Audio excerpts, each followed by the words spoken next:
Good evening, everyone.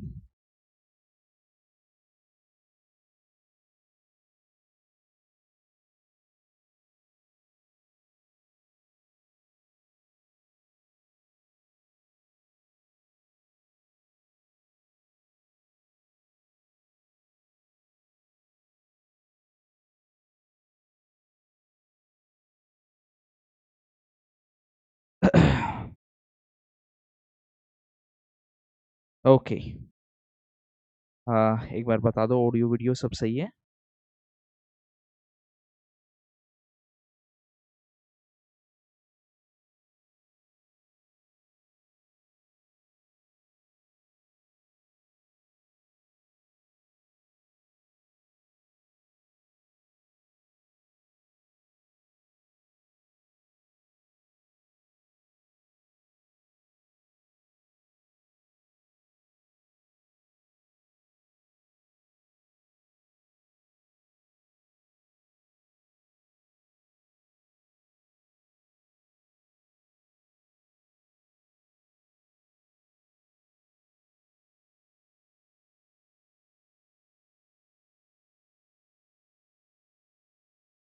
Hmm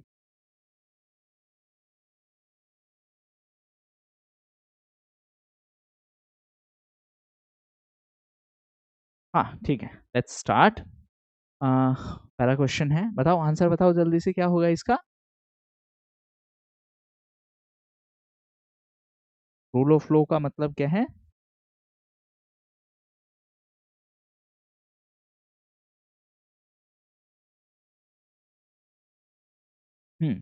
basically one act for all and one judiciary for all. अब देखो यहाँ से, हाँ ये करेक्ट आंसर है। यहाँ से दो तीन चार पांच क्वेश्चन और भी बन सकते हैं। एक बुक है स्पिरिट ऑफ लॉ, किसका बुक है ये?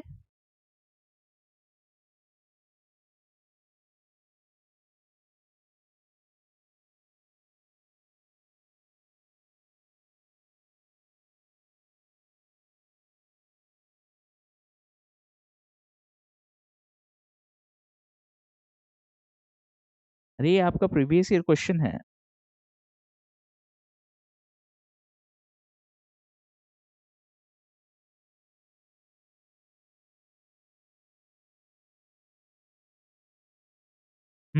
गुड पूछा। हाँ, मोंटेस्क्यू। अब बेसिकली इसमें बात की गई है कि जुडिशरी, एग्जीक्यूटिव और लेजिस्लेचर, इन तीनों के बीच में डिवीजन ऑफ पावर होना चाहिए, है ना? अच्छा, जो पावर डिवीजन है या फिर जिसको सेपरेशन ऑफ पावर हम बोलते हैं, कौन से आर्टिकल में मेंशन्ड है?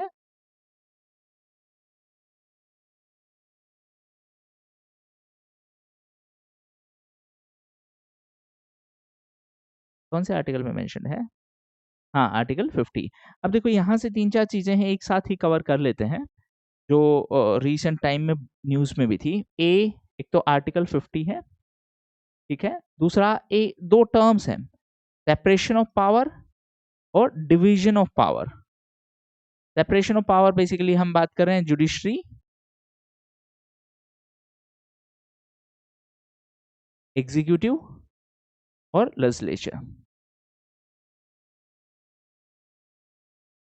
ठीक है।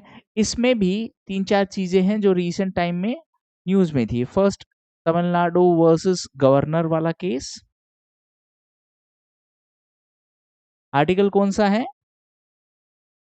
जिसके through supreme court complete justice के लिए मतलब स्टेप्स लेके कोई भी डिसीजन अनाउंस करते हैं?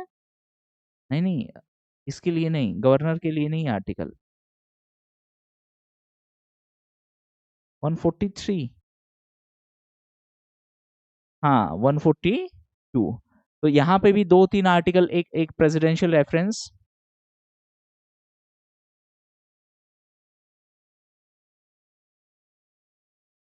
तो एक तो इसके लिए 142, इसके लिए 143।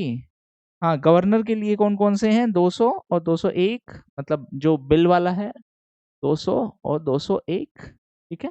उसके अलावा यहाँ पे डिवीजन ऑफ पावर में हम बात सेंट्रल और स्टेट की करते हैं। यहाँ के केस में एक कमेटी भी सेटअप की है रिसेंटली। कौन से स्टेट ने सेटअप की है? तमिलनाडु ने सेटअप की है सेंट्रल स्टेट रिलेशन के लिए। कमेटी का नाम क्या है? कुरियन जोसेफ कमेटी। सो तमिलनाडु से रिलेटेड भी 4-5 डेवलपमेंट एक साथ ही देख लो। कुरियन जोसेफ कमेटी।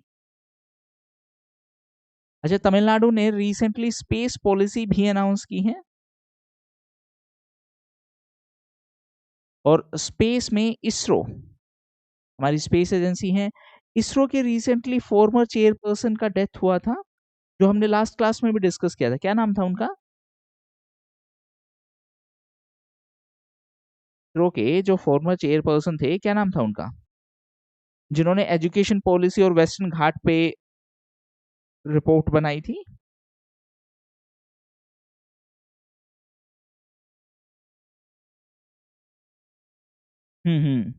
ए कस्तूरी रंगन।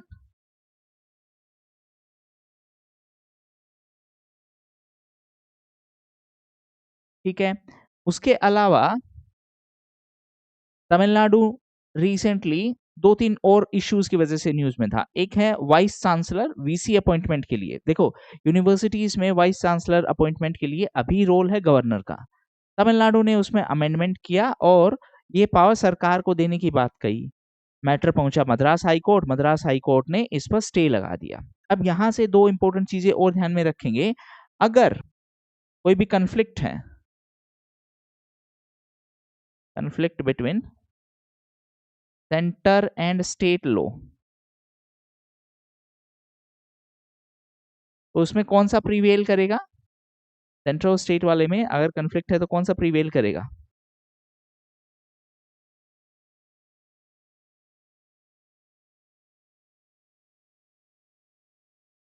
आर्टिकल, किस आर्टिकल के हिसाब से प्रीवेल करेगा? एक्चुअली ये आर्टिकल है 254 और इसको बोलते हैं डॉक्ट्रिन ऑफ रिपग्नेंसी,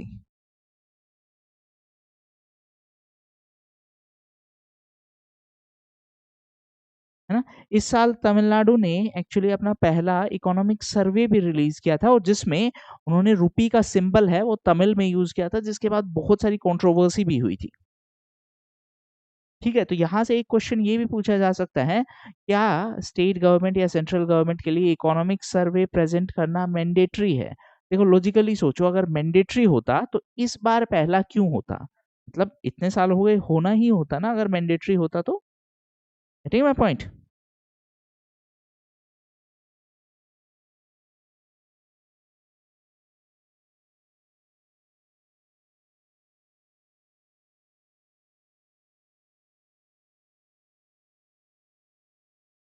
ठीक है, चलो वापस अपने क्वेश्चन पे चलते हैं, बहुत देर हो गई है। हाँ, next question, untouchability is abolished by which article of the Indian constitution? बड़ा बेसिक सा क्वेश्चन है, इसमें तो क्या ही आंसर बताना है।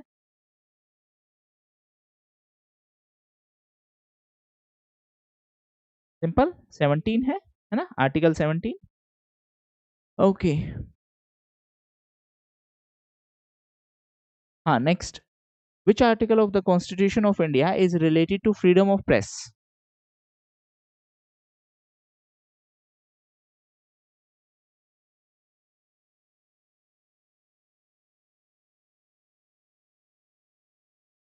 आर्टिकल 19। अब देखो, प्रेस के कंटेक्स्ट में एक और इंपॉर्टेंट चीज है, प्रेस फ्रीडम इंडेक्स होता है।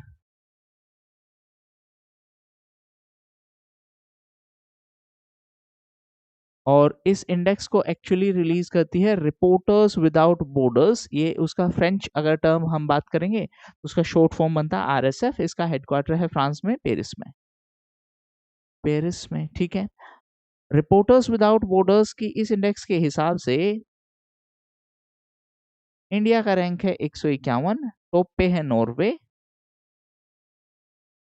और एरिटेरिया है वो बॉटम पोजीशन पे है। कौन से दिन मनाते हैं हम press freedom day? 3rd of में 3 मई को। ठीक है। अब इसमें एक छोटा सा क्वेश्चन और है, थोड़ा सा एक्चुअली जर्नलिस्टिक क्वेश्चन हो जाएगा, जो पूछ भी सकते हैं। इस बार किस कंट्री के प्रेसिडेंट ने लगभग 15 घंटे का लाइव प्रेस कॉन्फ्रेंस किया था इस ओकेजन पे, प्रेस फ्रीडम डे के दिन? हमारा पड़ोसी देश है वो।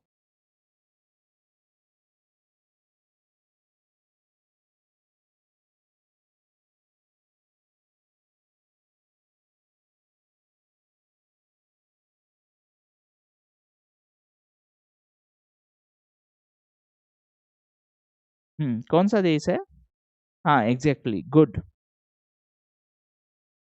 तो मालदीव्स के प्रेसिडेंट ने ये 15 घंटे का एक काइंड ऑफ प्रेस कॉन्फ्रेंस किया था टू सेलिब्रेट दिस ओकेजन। ठीक है। Okay, next. हाँ, क्वेश्चन देखो। क्या आप अपने प्राइवेट बिल्डिंग पे नेशनल फ्लैग है उसको होइस्ट कर सकते हो? कौन से आर्टिकल में आएगा?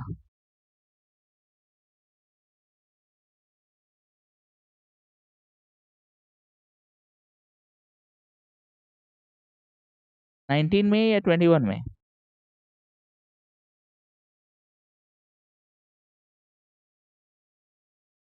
देखो, जब आप ऐसे क्वेश्चन में मिस्टेक कमिट करते हो तो मैं यूजुअली इसको हाराकिरी बोलता हूँ। Harakiri is a Japanese term for suicide. Reason B, simple question में अगर आप गड़बड़ करोगे तो फिर। हाँ, exactly, Naveen Jindal case, good good. हाँ हाँ, 19 ही है। ओके। फ्लैग डिजाइन किसने किया था हमारा?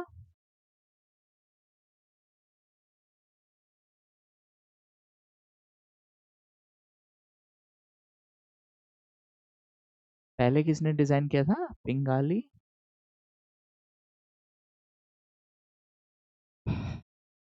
हम्म ये एनसीईआरटी में लिखा हुआ है, फ्रंट पेज पे ही लिखा हुआ है, और यहाँ से एक्चुअली आई थिंक यूपीएससी का एक एग्जाम में पूछा भी गया है। ये क्वेश्चन कौन सा था? मे बी ईपीएफओ के एग्जाम में पूछा गया है। हाँ, पिंगाली वेंकैया, गुड।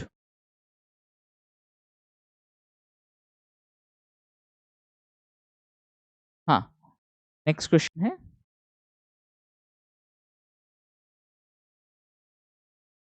आरटीई यानी राइट टू एजुकेशन से रिलेटेड।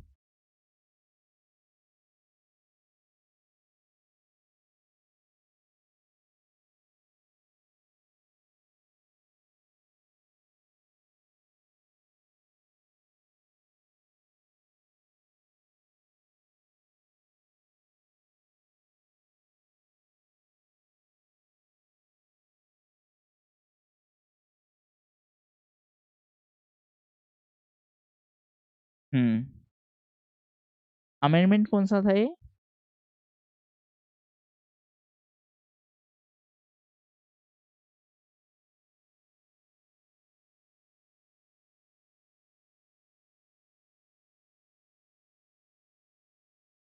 Good good. अच्छा, एजुकेशन कौन सी लिस्ट में है?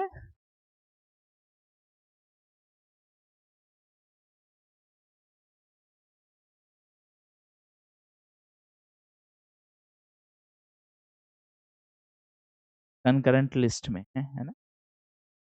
अभी एक तमिलनाडु वर्सेस सेंट्रल गवर्नमेंट का एक कन्फ्लिक्ट भी चल रहा है कि तमिलनाडु सरकार बोल रही है कि एजुकेशन। हाँ, एग्जैक्टली, पहले स्टेट लिस्ट में था, उसको कंकरेंट में डाला गया था। कौन से अमेंडमेंट के थ्रू? 40? कौन से अमेंडमेंट के थ्रू?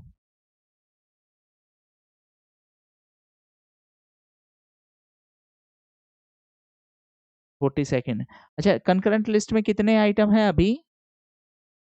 ये वाला क्वेश्चन मैं पहली क्लास में भी पूछ चुका हूँ। कितने आइटम हैं?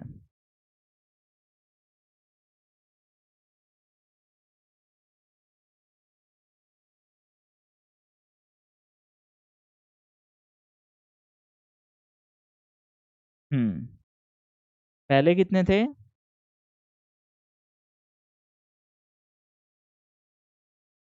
हाँ, अभी भी अगर आप लोगों को इसमें कंफ्यूजन है तो फिर भगवान ही बचाएगा। हाँ, पहले कितने थे? हाँ, 47 से 52। तो 61 और 52 CSC और इसको U कर लो चाहे, ठीक है। रेजिडुअरी पावर कौन से आर्टिकल में है?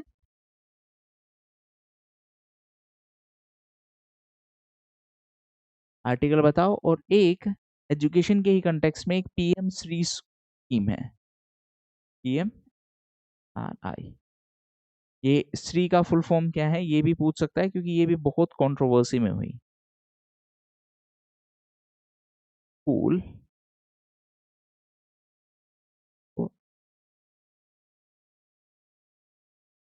Rising India.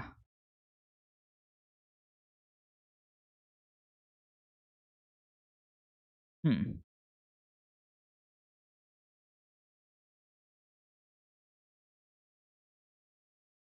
ठीक है, चलो आगे। हाँ, human right as well as fundamental right under the constitution.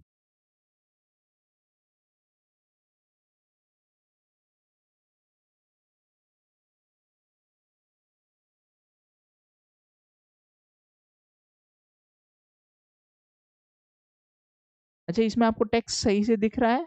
इसको बड़ा करने की जरूरत है क्या?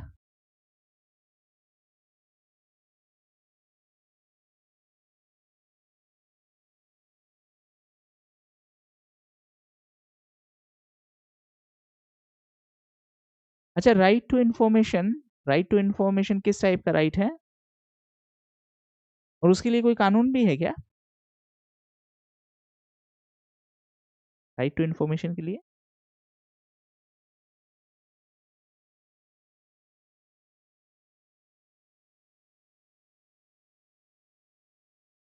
कोई स्टेट्यूटरी प्रोविजन भी है क्या? हाँ हाँ, कब का है? एग्जैक्टली exactly, यहाँ से क्वेश्चन आपसे पूछ भी सकता है, रीजन बीइंग कि एक तो 20 साल हो गए हैं आरटीआई एक्ट 2005। एक आरटीआई एक्ट का सेक्शन 8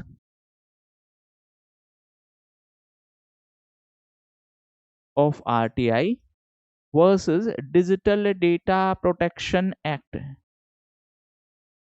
इसका सेक्शन 44, इन दोनों के बीच में कॉन्फ्लिक्ट है और बहुत दिन से कंट्रोवर्सी चल रहा है। क्या कंट्रोवर्सी, कोई मेरे को एक लाइन में एक्सप्लेन कर सकता है क्या ये?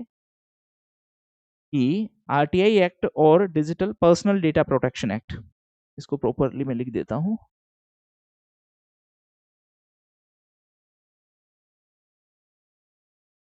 Digital personal data protection.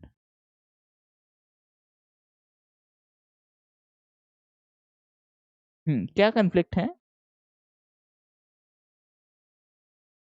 अच्छा, राइट टू प्राइवेसी हमारा, अच्छा राइट टू प्राइवेसी कोई स्टेट्यूटरी राइट है क्या? राइट टू प्राइवेसी वाले जजमेंट का नाम क्या था?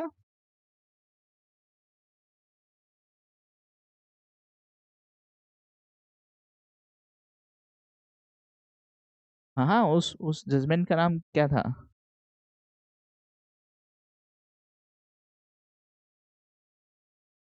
है ना?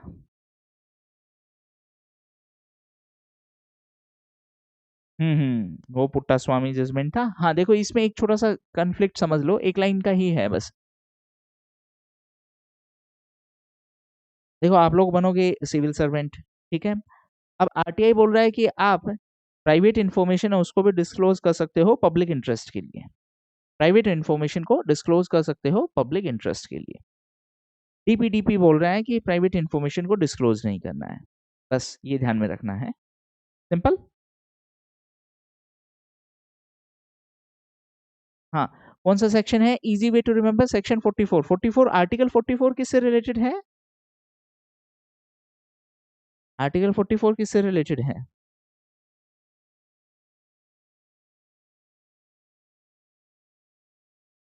हाँ, यूसीसी। यूसीसी रिसेंटली किसने इंप्लीमेंट किया है?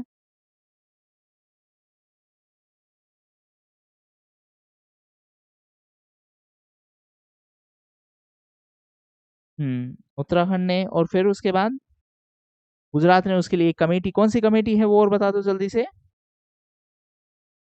यूके एंड देन गुजरात, और गोवा में पहले से था।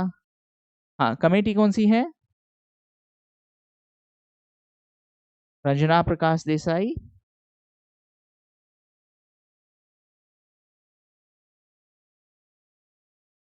हाँ। अच्छा, यही कमेटी जम्मू एंड कश्मीर के डिलिमिटेशन के लिए भी थी। यहीं पे लिख देता हूं मैं, डिलिमिटेशन।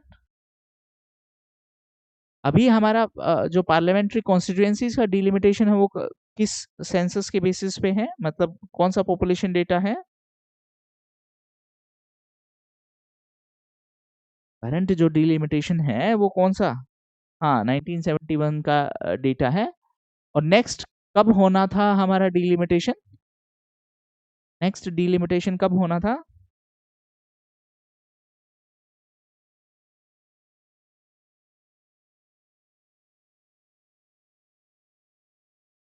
21 में होना था क्या? 26 के बाद जो सेंसस आना था, हाँ, उसके बाद होना था। इसीलिए सरकार ने अभी उसको काइंड ऑफ आगे भी पोस्टपोन कर दिया है।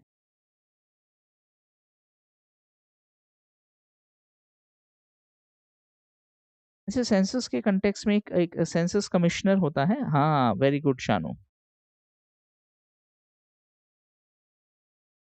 गुड। सेंसस कमिश्नर कौन सी मिनिस्ट्री के अंडर में होता है?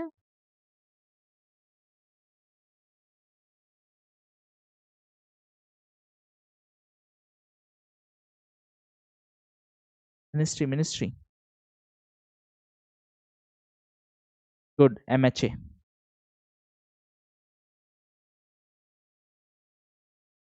नहीं नहीं, मोस्पाई नहीं है, वो चीज ध्यान रखेंगे, एग्जामिनर वहां पे फंसा देगा आपको। स्टैटिस्टिक्स मिनिस्ट्री नहीं है, एमएचए है। ठीक है। सेंसस और सर्वे में एक चीज और ध्यान रखेंगे। अच्छा, सेंसस के केस में भी तीन चार चीजें अभी कवर ही कर लेते हैं। सेंसस ये वाला बाय मार्च 2027 तक खत्म हो जाएगा। ये डिजिटल सेंसस होना है, डिजिटल का मतलब है डिजिटल डिवाइस यूज करेंगे। ओके, इसमें हम कास्ट डेटा भी यूज करेंगे। लास्ट बार हमने कास्ट डेटा जो इंक्लूड किया था, पब्लिकली दिखाया था, वो 1931 का था। 41 में कलेक्ट किया था बट शो नहीं किया था, कलेक्टेड बट शो नहीं किया। उसके बाद से आफ्टर इंडिपेंडेंस में कलेक्ट किया, लेकिन SC ST का डेटा। ठीक है, इसमें दिखाया था तब हमारे कंट्री में थे कास्ट 4147 कास्ट। ठीक है। हाँ, इनफैक्ट जो रिजर्वेशन मिला था मंडल कमीशन का, उसके लिए भी क्राइटेरिया वही था। क्या 2011? हाँ बेटा, वो SECC है, सोशियो इकोनॉमिक कास्ट, वो अलग चीज है, सेंसस नहीं है वो। देखो, उसका एक एग्जांपल आपको थोड़ा सिंप्लीफाई करके बता देता हूँ। जब हमने SECC के थ्रू डेटा कलेक्ट किया है ना, तो पहले हमारे पास कोई फिक्स टेम्पलेट नहीं था। लोगों से पूछा गया आपका कास्ट क्या है, तो कोई फिक्स टेम्पलेट नहीं होने की वजह से सेम कास्ट का अलग अलग एरिया में अलग अलग नाम है। तो लगभग हमारे पास 46 कास्ट और 46 लाख, 40 लाख कास्ट और सब कास्ट ग्रुप बन गए थे। ठीक है, तो ये वाला डेटा अलग था, ये पॉलिसी स्पेसिफिक डेटा था, SECC वाला डेटा था। उसके साथ सबसे बड़ा फंडामेंटल प्रॉब्लम ही यही था कि हमने उसका प्रॉपर मतलब डेटा कैटेगराइजेशन नहीं किया था। ठीक है। हाँ, अभी रिसेंटली किस स्टेट ने शेड्यूल्ड कास्ट के लिए सब कैटेगराइजेशन या सब क्लासिफिकेशन या फिर क्रीमी लेयर लाने का इनिशिएटिव अनाउंस किया है शेड्यूल्ड कास्ट में?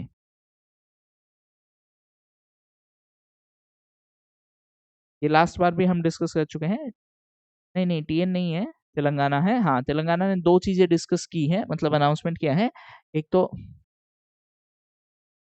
इन्होंने कहा है कि हम SC सब क्लासिफिकेशन करेंगे, और दूसरा इन्होंने बताया कि बैकवर्डनेस इंडेक्स भी हम तैयार करेंगे। अच्छा, ये क्रीमी लेयर का कॉन्सेप्ट कौन से जजमेंट से आया है?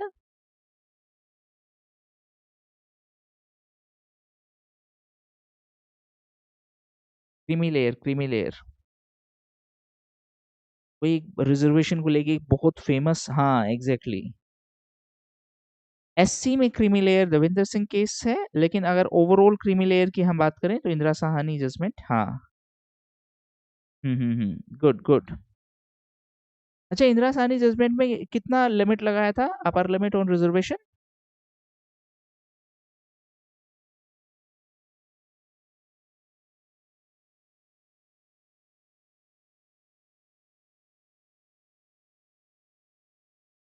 हाँ ठीक है, नेक्स्ट क्वेश्चन देखो।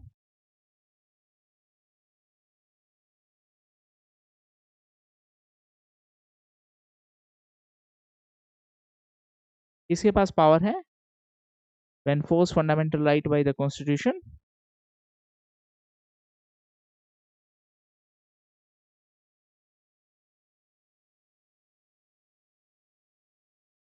हाँ सिंपल क्वेश्चन है।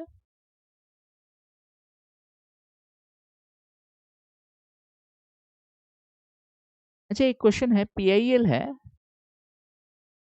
Can we file PIL in subordinate court?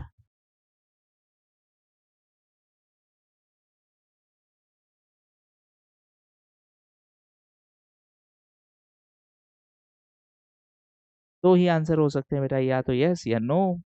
और बड़ा ही सेफ तरीका होता है, एक बार यस आंसर कर दो, एक बार नो आंसर कर दो, है ना। हम्म।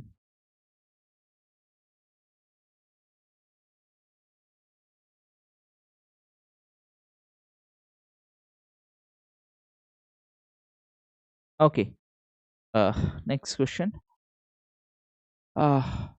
विच of the following constitutional remedy is known as postmortem? अच्छा, इसका पहले आंसर बताओ और फिर ये भी बताओ कि क्यों होता है। अच्छा, हाई कोर्ट में पीआईएल नहीं हो सकता है क्या?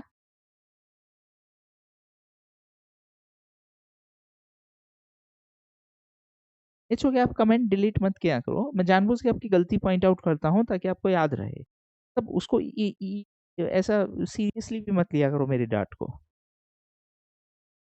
हाँ, क्यों उसको पोस्टमार्टम क्यों बोल रहे हैं? एग्जैक्टली exactly, जजमेंट के बाद में।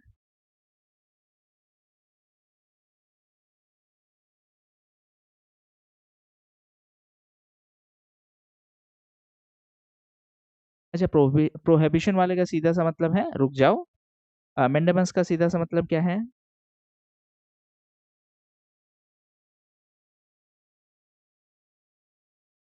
मेंडेमस का सीधा मतलब क्या है? हाँ, ये कर दो, अगर आपको किसी को समझाना हो। और क्यों वारंट हो? हाँ, उसका सीधा मतलब क्या है?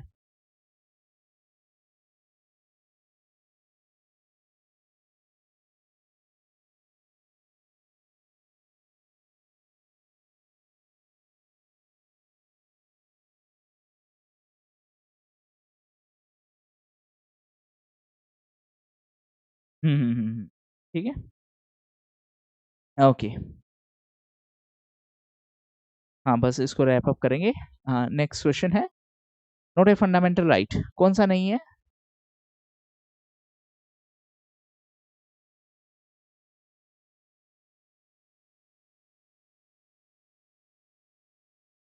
ये वाला ए कौन से के हिसाब से है? ए आर्टिकल कौन से के हिसाब से है?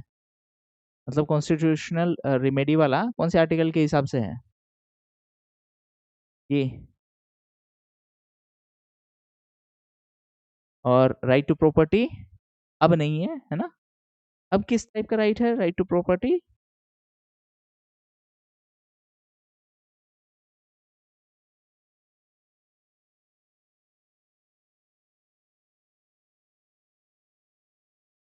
अच्छा, what is eminent domain?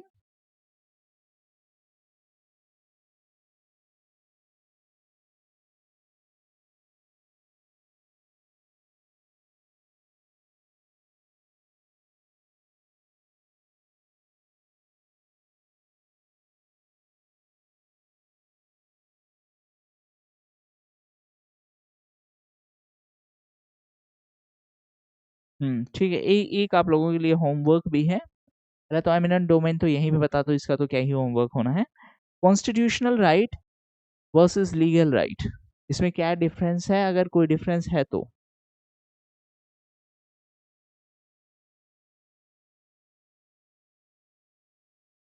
Eminent domain बड़ा सिंपल सा प्रिंसिपल है, पढ़ना इसके बारे में पढ़ना और इसके बारे में भी पढ़ना, ये दो होमवर्क है आज आपके। ठीक है। हाँ, इसका कौन सा आर्टिकल है? Peaceful assembly.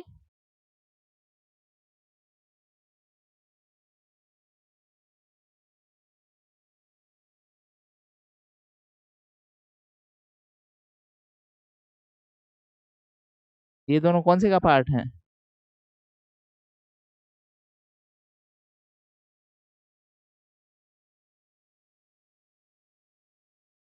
सब एरिया में जाके रह सकते हैं क्या?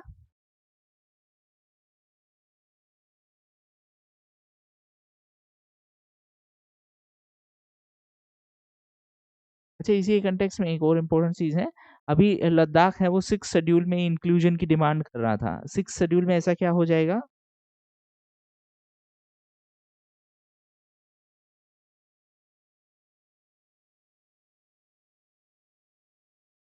6 शेड्यूल में ऐसा क्या है?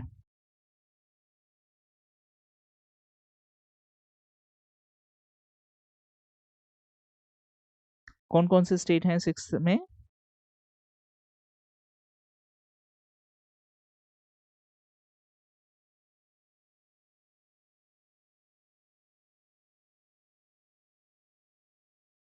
कौन कौन से हैं? हाँ, एटीएम में नो मनी है। गुड।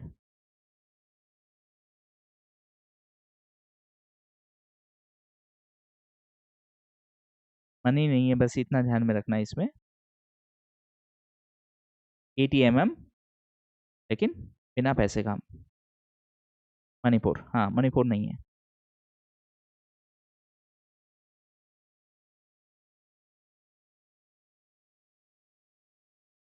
अच्छा, इनमें से कुछ एरियाज में एक परमिट का कॉन्सेप्ट भी है, उस उसका क्या नाम है उस कॉन्सेप्ट का, जहाँ पे आपको जाने के लिए परमिट लगता है?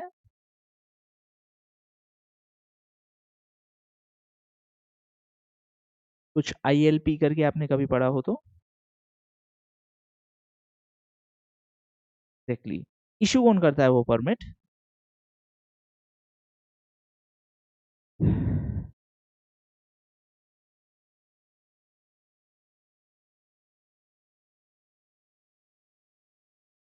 स्टेट गवर्नमेंट इशू करेगी, सेंट्रल गवर्नमेंट इशू करेगी, या कोई और इशू करेगा?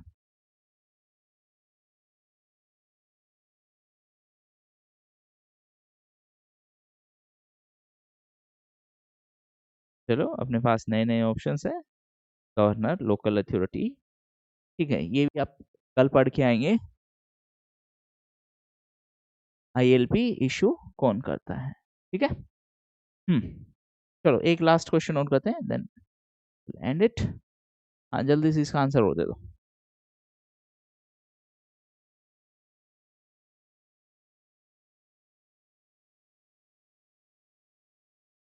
थोड़ा सा इसको मैं जूम कर देता हूँ। हाँ।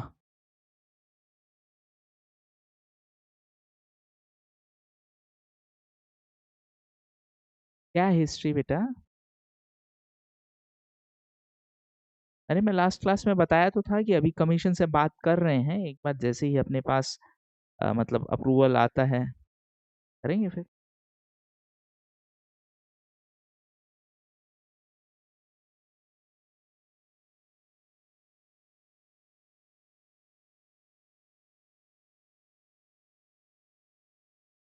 तब तक थोड़ा थोड़ा आप करो, हाँ। हम्म। कौन कौन से हैं जो सिर्फ सिटीजन्स को अवेलेबल हैं? अच्छा, एक बात बताओ, 15, 16, 19, 29, 30 ये सिर्फ सिटीजन्स के लिए हैं या फिर सबके लिए हैं?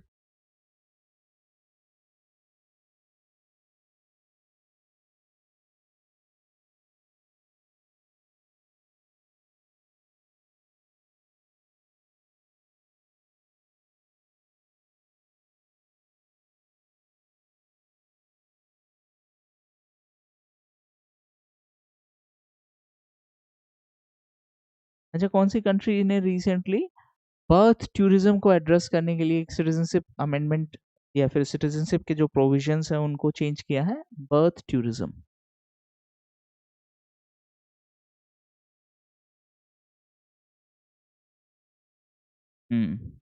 वैसे ठीक है, ये भी एक पढ़ लेना, कोई ऐसे रैंडम स्टेटमेंट की फॉर्म में पूछ सकता है। बर्थ टूरिज्म का बेसिक मतलब है कि प्रेग्नेंट वुमेन है वो वहाँ पे जाएंगी, बेबी डिलीवरी वहाँ पे होगा, तो बच्चा यूएस में जन्म हुआ है तो सीधी सी बात है उसको सिटीजनशिप मिल जाती थी पहले। हाँ, ठीक है, आज के लिए इतना ही। Thank you and good night. कोई डाउट है तो पूछो जल्दी से।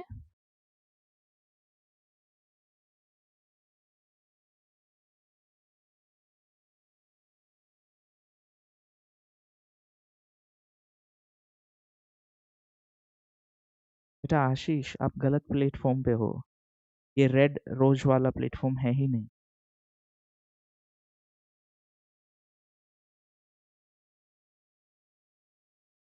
अभिषेक, पीडीएफ डाउनलोड नहीं हो रहा, सिर्फ एक काम कर लो, जो सर्च बॉक्स है उस सर्च बॉक्स में जिस दिन का आपको डाउनलोड करना है उसका सिर्फ नाम डाल दो, उस तरीके से डाउनलोड हो रहा है। ठीक है, तो जैसे आपको आज का चाहिए मान लेते हैं, लेट्स से डे 22, सो उसमें डे 22 सर्च करेंगे तो हो जाता है वो। कुछ ऐप में इश्यूज हैं, कुछ फाइल साइज बल्कि होने की वजह से भी इश्यूज हैं। नहीं बेटा, मैं आज 2-3 डिवाइस में करके देखा हूँ, करते हैं इसका भी, करते हैं कुछ ना कुछ। ठीक है, ओके, गुड नाइट एवरीवन।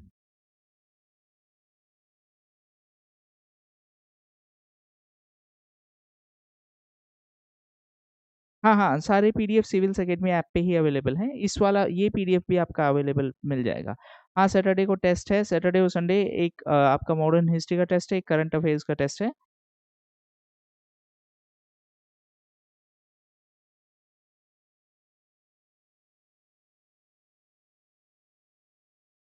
ठीक है, इट्स ओके आशीष। मतलब मैं इसलिए बोलता हूँ, रीज़न बीइंग कि आप लोग स्टेट के टॉप मोस्ट ऑफिसर बनने वाले हो, तो थोड़ा-सा ऑफिसर लाइक क्वालिटी आपको पहले करना पड़ेगा ना। पढ़ो अब अच्छे से। Good night.